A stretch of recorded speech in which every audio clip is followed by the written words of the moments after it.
Hailed by an enemy vessel. And we are live. Good evening. Welcome to Experience the People's Podcast. I'm your host, JL, the Anti-Guru. And tonight, my guests are...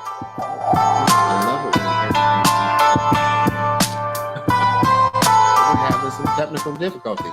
But tonight, my guests are Tony and Dre of SuperC Vitality. Go ahead on and stop the music and jump right into it. Guys, thank you so much for taking the time out of your busy schedule to spend some time with me today. I really appreciate it. Good evening, JL. We're excited to be here. How are you doing today? I am still alive, brother. One day at a time, my friend. Hopefully, if you follow SuperC Vitality, hopefully you get a lot of those days. That's our goal. Yeah, that's what I'm hoping for, man. But all right, now we got the right camera. But guys, let me tell everybody a little bit about Tony and Dre. They are with SuperC Vitality. They are on a mission to help you unlock the secrets of living beyond 110 years. Can you believe that? That is incredible. That's absolutely incredible. It can be done. As the dynamic duo and the not Batman and Robin, as the dynamic duo behind the camera, they provide practical strategies for physical, mental, and financial well-being, transforming your golden years into a vibrant journey. Guys, real again, appreciate you coming on and spending some time with us tonight. So, Tony, Dre, tell us more about Super Vitality. How did you first I want to know, how did you come up with this concept of trying to live to 110 years? So let's start off with the Super C part of it. Super C comes from super centenarians, which are people who live to be 110 years old. And it's a pretty rare feat. Actually, there's about 9 billionaires to every one super centenarian on the planet right now. Oh, wow. So if you think about how rare that is for people to live to be 110, and then it kind of started off as both my wife and I are cancer survivors, and we've been on this journey of seeking these healthy ways, and and we thought that it would be kind of just clever to flip that script from cancer survivor to super centenarian. Right. Wow. And the sign, of course, too. So when we got engaged, I found this Winnie the Pooh sign that talks about living to be 100 minus 1 day, so I never have to live a day without you. So it was always the running joke for us. That's beautiful. You're going to live to be 100. I'm going to be 100 plus 1 day.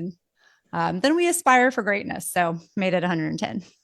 Okay. Why not shoot for the moon and, shoot for the stars, see if we can't land on the moon, sort of a concept. Yeah. Exactly. Well, back in Old Testament days, they lived for hundreds of years. And of course, we don't do that anymore. But I believe that a big part of that is because we back in those days, they didn't have all this technology, and there was no pollution, and the food was better, the air was cleaner. So that was probably more conducive to more longevity than we experience now. Mm-hmm. I was when a friend of mine I was telling you about earlier, we were talking about this very same thing, because just last week, one of my high school classmates passed away. And I'm just 61. We're in our 60s, and I was saying, it just shocks me that someone that young is passing away. If we were 80 or 90 years old, that might make sense. But to pass, and I don't know whether they were sick or whatever, but they're gone. Yeah. And it always makes me reflect upon my own life. I'm extremely thankful that in my 60s I still have a certain amount of vigor and vitality. I still get to do pretty much whatever I want to do. The only difference I notice nowadays is that it takes me longer to recover from whatever physical activities that, because I still cut grass. I try to work out. I used to be a competitive bodybuilder. I probably don't look like it now, but That's awesome. And you work on your farm all day, right? So you're constantly keeping busy. Exactly. And I'll tell you, one of the traits that most super centenarians share is that they have some sort of a garden or do some sort of a nature, some sort of a natural thing where they're both taking on nutrients that come from their own property, that are coming from clean, edible sources, and grow well within their region. And then also, just that constant activity, that constant movement, bending over and working and tilling your garden and doing those things are really just important factors for thinking about living long. So you got some opportunities there, my friend. I mean, you mentioned that actually 3 years ago when COVID hit, I lost my job and I started a small group garden. It was about 10 by 12. Now I actually have taken about half of my backyard, as we call it, a mini farm now, because I have 3 varieties of watermelon, corn, collard greens, tomatoes, cherry tomatoes, garlic, squash, cucumbers. I think that's all we're growing this year. Yeah, I think that's all we're growing. That's good stuff, though. That's awesome. Yeah, that's we have a part of the culinary guild here, and we go out to farms and see what they're doing out there. And it's just these, people bought a kind of a big property and they've got just animals stuffed on there and farms and things. And you're like, wow, this is really cool. But, one of the things they say there is you can't eat houses. Right. And all around us to just build more houses. And it's like, where's this food coming from? Right. Like, It's really important that we have people who are willing to take on just their backyard as a part of, as a part of our agricultural system. Yeah. Well, when I was growing up, everyone in this neighborhood had some type of garden. Of course, they didn't grow everything. Some people grew potatoes, some people grew tomatoes, whatever, and they shared. And everybody got to eat a lot healthier. Also just to mention, I have chickens. I have 6 chickens, so we don't even buy eggs anymore. Yeah. That's fantastic. That's a big win. That's awesome. We have a small urban garden, as we like to say, and then a locals farmers market comes right across the street from us. So we'll fill in where we need to over there. So what are you guys growing in your urban garden? Lots of arugula, basil, tomatoes, peppers, basics. I think that's it. Yeah, no, we have we have a very small property. We're very close to uptown. Strawberries. We have some strawberries going. Yeah. A peach tree this year that we put in. It's not producing yet, but hopefully next year we'll get some things on it. So we're slowly but surely. I mean, we have a very tiny property. But we try to maximize what we can on it. So right. I know myself now, sometime this year or next year, I'm going to learn how to purify water. I have a rain barrel in the backyard that I try to supplement, my water, because the first 2 seasons, my water bill was just outrageous, which it might not seem like a lot. I mean, because normally my water bill is like $80, but those last 2 seasons, it was like $150, $160. I'm like, man, I got to do something. Wow. Yeah. So you're supplementing with rain, natural. That's beautiful. It's a great way to do it. We don't often, it's a big part of ours is also environmental vitality, right? If you're going to live to be 110, be a steward of your environment and take care of the things around you, pass it on to another generation. Yes. We're meant to live that long. So take care of it. You know what I mean? Yes, that is my hope and desire now. My grandson, he's 5 years old, and this was a couple of months ago. I was picking him up from school, and now he is really into dinosaurs. He knows every dinosaur there is. I mean, you show him a picture or a figurine, he can tell you this is Dilapidus, whatever. So we're thinking he's going to be a paleontologist. Well, I'm picking him up from school, and we're riding home, and he says, "You know what? I think I want to be a farmer."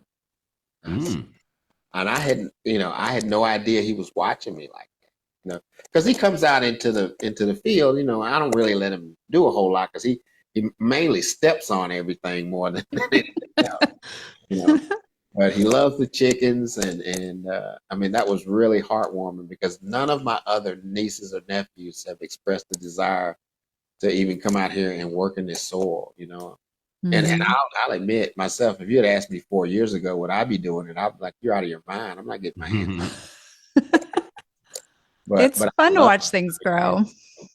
It's definitely spiritual. I feel like me and the Lord are out there, and I tell people, I'm sure you can agree, these plants, they're alive. The planet is alive, so it's a great way to reconnect to the planet that we live on because it's the only place we can live. Mm-hmm. Go, you go. No, Okay. I agree. I So, agree. I've been checking you guys' videos out, and I've been seeing these terms. Of course, I'm probably going to murder it. It sounds Asian. Ikigai? That's it. Ikigai. Okay. Yeah, that's one of the books that inspired our whole journey here. Part of it goes back to when I was a Marine. I was stationed in Okinawa, Japan. And that's what kind of got me obsessed with that super centenarian concept, because that's the largest super centenarian population on the planet. So it kind of got me hooked on this, that connection that I have living in that area for 7 years.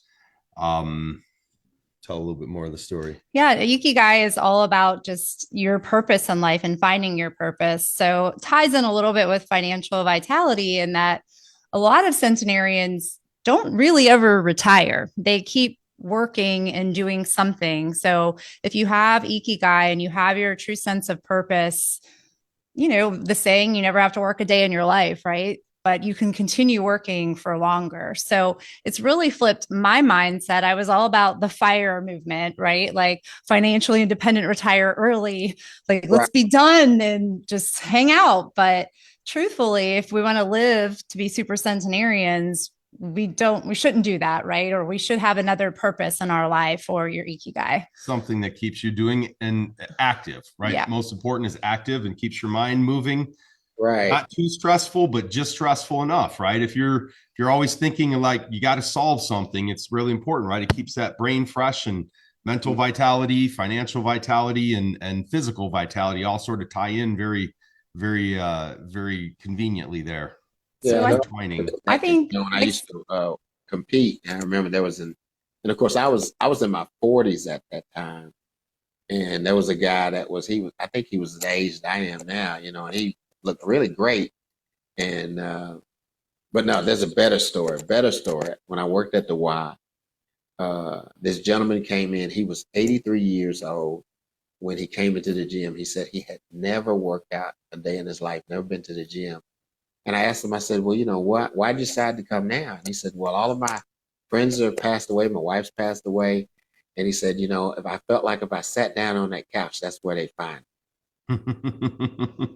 And the truth be told, in the 2 years that I worked there and he worked out, he actually got stronger than he was when he started. That was amazing to me because I was in charge of his workout program. So I saw his progress. And, he was, lightweight, 10, 15 pounds here. But after 2 years, just doing arm curls, he was using 25-pound dumbbells. When he would use the machine, he was using 50 pounds of weight or 60 pounds of weight on a machine. I was like, that's amazing. One of the authors that we follow closely is Dr. Peter Attia, and he has a book called Outlive, and he talks about, he kind of breaks down the strategies, what's probably going to end up getting you, how do you kind of prevent these things from happening. And one of the things he says is you're never too old to start working out. And that is a proof right there. You hit the nail on the head right there. There's no time to not, you can always extend the things that will keep you alive longer. And we can point to a couple of them. Mm-hmm. Go ahead. What different exercises and things? Like what are the things you can directly point to that are for longevity? Grip strength. Oh yeah, the grip strength. Grip strength is big, just being able to open jars and everything. So there's different, how long can you just hang your body? Right. For men and women, there's different time recommendations, or doing a farmer's carry. That's a good way to work on that grip strength so you can open jars. Just being able to do, lift your suitcase in the overhead compartment as you age, or pick up your grandkid as you age, different strength or movements. Protect yourself from falling. Yeah. A lot of things that get people at their old ages, you break a hip or you break a kneecap, and your kind of desire, what it was that was keeping you going, disappears. I was getting up and taking a walk with my girlfriends at the mall every day or whatever. That disappears, and a lot of times quickly you just sort of slip away afterwards. It's a sad stat, but that's why grip strength can directly be correlated to longevity. weirdly enough. VO2 max is another one. Say that when you're talking about hanging, you know, when I, like I said, when I was in the fitness field, you know, we would call it functional strength. Mhm. You know, Yeah. talking about just being able to do everyday things, because, you know, a lot of people, as they get older, you know, a lot of times when they hit 50, they feel like, oh, I need to slow down.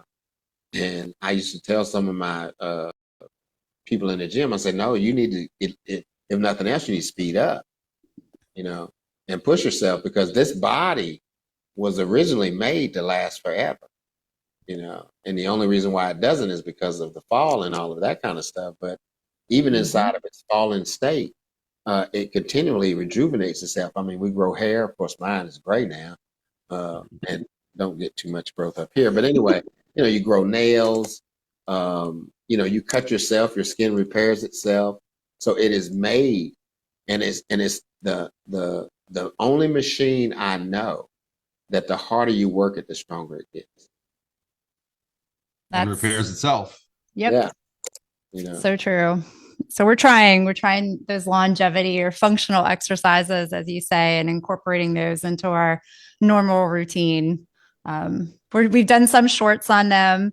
We're doing a series right now on the longevity Olympics, in the spirit of the Olympics. So Tony and I are competing in some longevity functional exercises, which has been pretty funny and fun to do. So who's beating who more? We're not sure yet. We the tape will let us know when it's done. So we'll see. Of course, I'm the one who ultimately edits the tape. So you know, there's a lot of power in that. Well, come on, Maureen. You know, now you can't let her get the best of you. You know, Semper Fi, do or die, gung ho, gung ho. Well, I'd like to say that I carried that Marine Corps strength over for 30 years, but no, I let myself go for a while there, and that's part of, you know, the journey as well, where she's been a steady, you know, just throughout the years, just always at the top end of her of the physical fitness spectrum for her age. So, or even beyond her age, she goes to the gym and the guys will be like, I can't pick that weight up, and she'll be like, I'll get that one, guys. Don't worry about that. And it happens more than you think. It's not like just a once in a while. It happens a lot. Hey, you know, and that's one of the things I am a big advocate for, because you know, I don't know if there's any stats, but when I was, you know, in that life and competing and all that, you know, the gym has always pretty much been a male dominated type of environment. But, you know, right at the end of my career, I started seeing more and more women. But and I noticed that the women are more dedicated. They are more hardcore than a lot of guys. Now, of course, they're not lifting super heavyweight, but when you add up the poundage, a lot of times I've noticed that women actually lift more weight over the time period. You know, because I noticed some guys, you probably seen it yourself, Tony. You know, these guys, they come in there and they bench 250 pounds or 300 pounds, but they got legs like chickens, you know, they got chickens squat. They don't do other exercise. And they emphasize their upper body. They look all big and massive, and they got legs like, you know, like my finger. Women tend to do the whole body. So their whole body is more stronger. My mother would hit me for saying that. My mother was a teacher, so, you know, she's very same here. Yep. That's just like when we were getting started. I still sound out words, you know, if I'm not sure how to spell them, you know. Oh. And that comes from, if our channel was dependent upon my spelling ability, we would not do well. It would not go well at all. Well, no. It's okay, Maureen. You don't have to spell. You just know how to shoot. Or block the bullet. That's more what it was. Video and not weapons. Yeah, exactly. We moved on from that.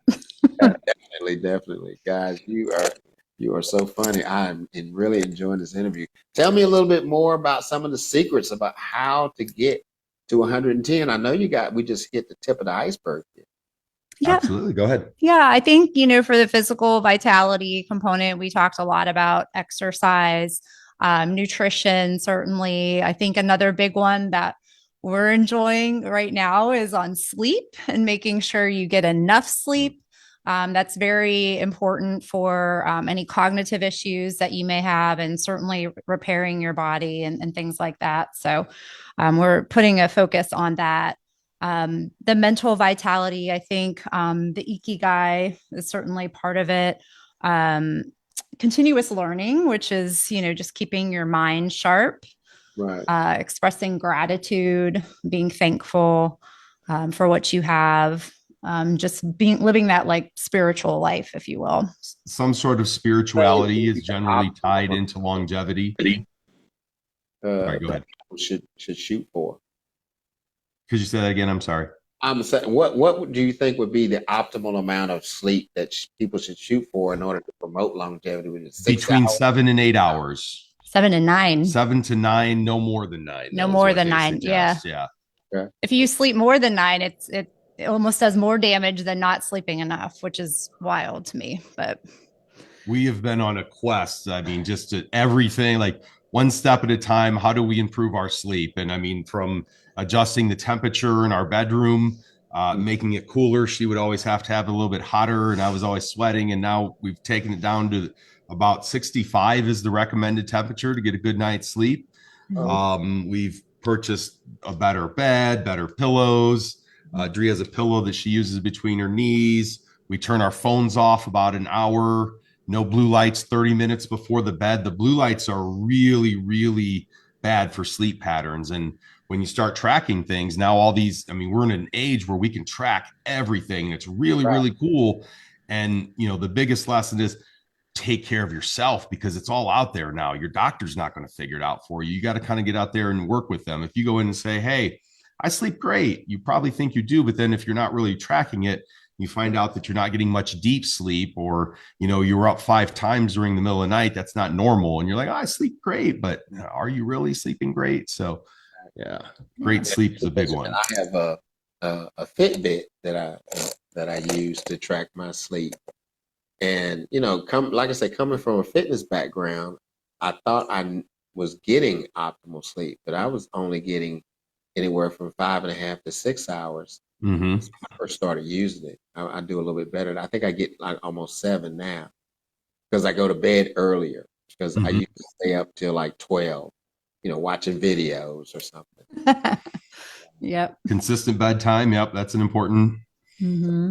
And steps too. You said Fitbit. So like that daily movement, for as much as I work out, I was working with this health coach and, just wanting to move the needle on some things. And she was like, you've got your workouts on lock. No problem. I know you're going to do them, but I wasn't moving enough. I wasn't taking enough steps during my day. And that really changed everything, obviously, for weight loss purposes, but also my VO2 max, which is another longevity measurement. It's basically, how fit are you? If you're having a casual conversation on a run with someone, it's like that zone 2 level of fitness, right?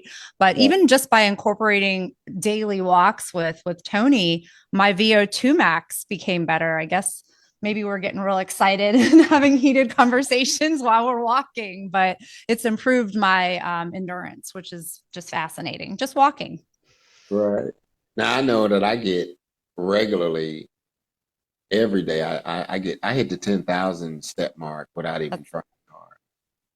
But my job, I work at a grocery store, and so I'm walking around the store a lot, and so I get that, but. I also have like a little lawn care business, so I'm cutting grass a couple days out of the week. On those days, I'm getting like, I know this was last week, I got 19,000 steps, but I felt every step. Oh gosh. I cut 3 yards that day. Ooh. I don't use a riding lawnmower. I have a self-propel. I walk every step. Oh wow, okay, that's good. That's impressive. Fantastic. Mm-hmm. And this heat too.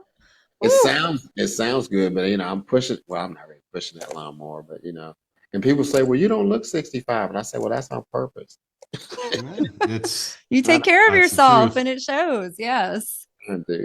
Except for these little lines right here. and of course being bald. But you know, my wife, she likes it now. You know, because I used to have kind of the bozo look. I would grow hair on the sides and the back. So I have hair sticking out, and then finally somebody said, "You know, you really need to give that up." Uh-huh. Yep. I bet you look younger too with the shaved head than you did with that, right? I would like to think so. And my father, he did the same thing. He's 86 and had the same male pattern baldness going on. And he finally, I think about 6 or 7 years ago, he just went and shaved it off. And he does not look 86. He looks like he's in his 60s. And he's same guy, you know, ex-military. He's still driving and cutting grass and doing everything that he wants to do. So That's what we aspire to do. So that's beautiful. I love hearing that story. I believe that longevity is in our genes to a certain extent, because most of his brothers and sisters, you know, they were 80, 90 plus before they passed away. So we're hopeful. Maybe I can get to the 110 with you guys, you know. Yeah. We're gonna need friends to party with along the way, my friend. Oh, right. I can't wait to celebrate that 110. You know, and you know what the funny thing is, when I used to say I want to live 150 people, they look at me all crazy, like, "Well, you're gonna just be dust." No, I'm not. Because no one even knows what that looks like, especially in this, you know, even though there are people who, you know, what is that? Is it Good Morning America or what? What they always showing somebody being 100 or 100 this. Oh yeah, yeah. I forgot about that. The Today Show. I think they have like the Smuckers. That's right. Yeah. So it's not uncommon to live to be 100, in my opinion. You know, so Yeah. add another 10 years. That's not that much to me. Well, it's going to be really interesting to see what happens with AI over the next, I don't think it'll be our generation, but probably the next generation, it'll probably become very common. AI will start to identify problems much sooner, right? Like they'll start to identify, you know, things 20 years earlier, and you'll start to understand, hey, I've got genes that are working this direction. Now, what can I do to start fixing that? And, you know, and then, of course, what modern medicine does and changes as well. Hopefully people understand that, you know, it really starts with what you're eating and how much you're exercising. And hopefully we switch a little bit more towards that. But when that's not available, then, you know, you have medicine as an alternative. And I think that the AI is going to make it so 110 becomes a little bit more standard over the next few generations. Yeah, well, that could be true. You know, now I'm a big Star Trek fan, and you know, in the Star Trek universe, you know, the people did live, you know, 100, 120, 150, and it wasn't uncommon because basically what you said is the technology and better living, better eating extended their life. And not uncommon for them to be, you know, of course, now we're not going to get too deep because none of the Vulcans they had a very long lifespan. It was, they would live 150, almost 200 years. But of course, that's a fantasy. But that's the template, I think, that you guys are trying to lay down. And it's not just the length too, you know, there's lifespan and then there's health span. And that's where that term vitality comes in. So it's that super centenarian. And then you tack in that vitality. You're talking that energy that it takes to live and do so successfully. Because one slip, one fall, one thing that just throws you out of your groove, and it can go very quickly. So health span is the quality of your life and your health as opposed to just how long you're living.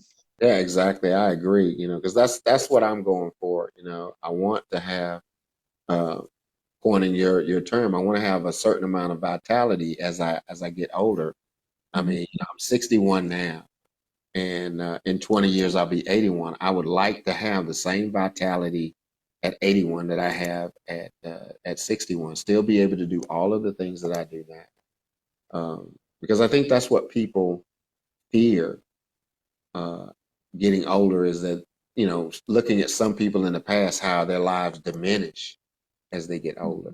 My dad is 80 years old now, and I saw him. He was, you know, like digging in the dirt, digging a hole to put a tree, and you know, old Dree, I guess maybe still somewhat current Dree, is very concerned. Like, Dad, you don't need to do this. Call my brother over, have him dig the hole for you. And he's like, no, he's like, I got this. Like, he loves to play in dirt like that and to landscape and do things. And new Dree is like, no, that's right. You should be doing that still.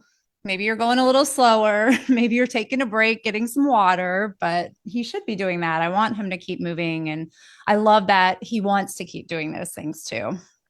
Yeah, it's important, because that happened to me last week. I was cutting my sister's yard, and part of her yard's got an incline on it. And I remember as a kid, I could have cut that grass, pushing one arm and not stopping. And when I was out there, of course, it was 95 degrees out there also. I had to stop about 5 times, to get some water and just sit for a minute. But I look at a lot of folks in my age group, my classmates. I got one friend, he's a big time football hero, and now he's in a wheelchair, and that's tragic, Mhm. And I said, I'm not going to let that happen. And then, when you go to class reunion, they're like, man, you look exactly the same. I'm like, no, I don't. Well, keep up that weight training. Don't ever let that go away. Today, but my weight, I only weigh 20 pounds. I mean, yeah, 20 pounds more at 61 than when I was 18. Wow. Now that hasn't always been the case. Yeah, that's usually life, but we understand. Now you keep it under control. You've got it under control, so keep it there, right? Mhm. Keep up that bodybuilding too. Don't ever give that up. That's really important. Keep up that lifting. That strength training is real important. It's funny you should talk about bodybuilding. They do have a master's division, which is they have 40 to 49, 50, 59, 60, 69, and 70 plus.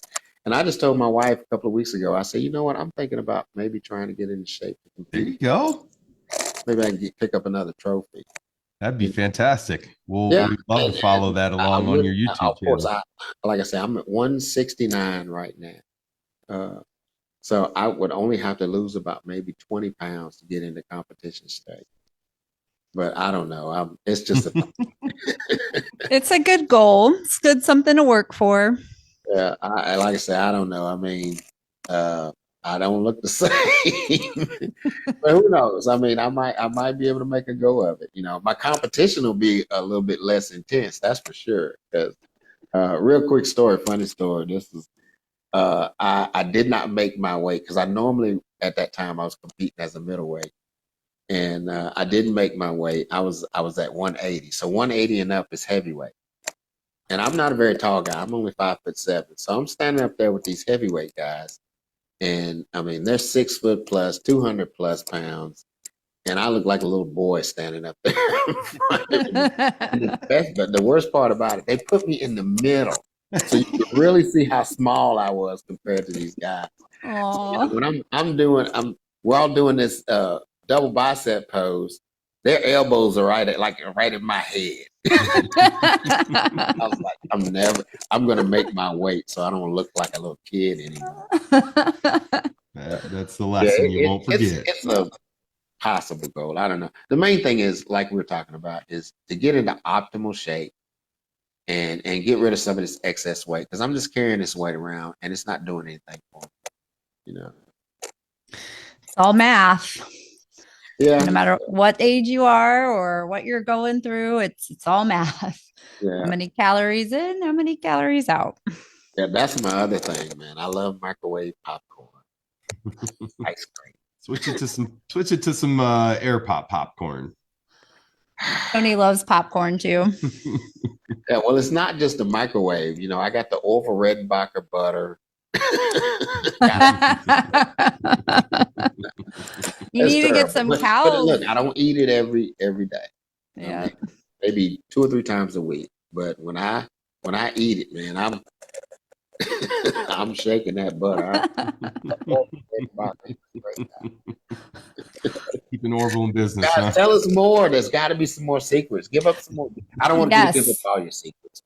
Community is a very big one too. So, I mean, we've seen you probably have seen clip bits of, somebody who lives to be 100 or whatever, but they ate McDonald's every day and they met up with the same group of people. Well, they're not living to be 100 and eating McDonald's. Like McDonald's is not the cure or the way that you get to be 100, but it was the people that they were meeting up with every time, and Right. holding them accountable, looking forward to seeing them. Community is important, whether it's your family, your friends, your community garden people, whomever it may be. You've got to have people in your life to just keep you young. And that's why we have our worldwide tribe. So come join us on that worldwide tribe journey. SuperC Vitality on YouTube. Click subscribe and you'll be in that worldwide tribe, hanging out with us, hopefully for that 110th birthday. Yep, you got to find your people. Now, if they, of course, they want to come to the YouTube channel. Do you have any other social media outlets? I know you're on Facebook. Instagram at SuperC Vitality, Pinterest. We're trying to get that going. I love to cook. We both love to cook. So I hope to be building out or sharing some recipes with everyone too, that are fun and healthy. Only one of us is the best cook in the family. Maybe you're going to write a cookbook and become a bestseller. I would love to do that someday. I think that would be awesome. Definitely is one of those it's like your bodybuilding competition. One of these days hopefully we'll get around to that. It's on the list. Being like the pioneer woman, I think she started off with just a blog, and then she ended up having a whole show and cookware and everything. Yeah. And we have a blog coming soon. That's our next that's under development right now. Yep, trying to get that up and running. Sounds like a winner. Guys, I certainly appreciate you spending time with us.